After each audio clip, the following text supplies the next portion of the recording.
Hello, I'm Dr. Obeid, lecturer in mechanical engineering at the University of West of Scotland.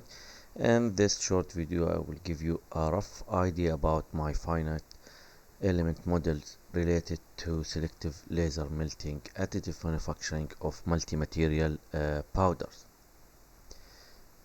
As we can see from this finite element model, the substrate is on the bottom and the build or the powder layers are on the top.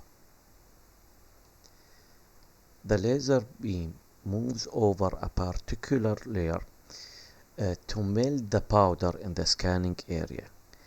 Then we have an idle time for cooling the molten powder.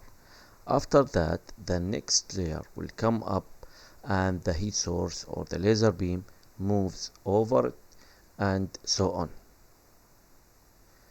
For example, the laser beam moves over the first layer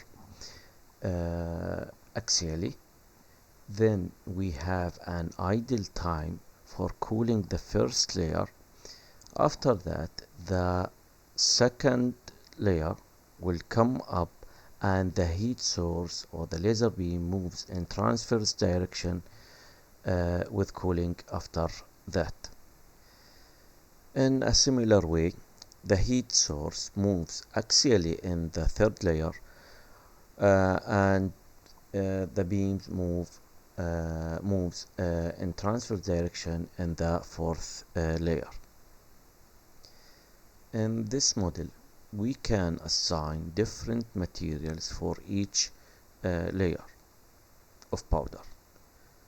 Also, the movement of laser beam could be changed into circular motion similar to this finite element model, which is composed of two layers.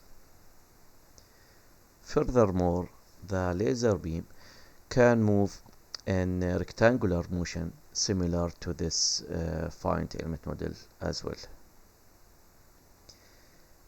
If you have a project in additive manufacturing, it's my pleasure to have collaborative work, and you can contact me on my email obeid.obeid at uws.ac.uk. Thank you.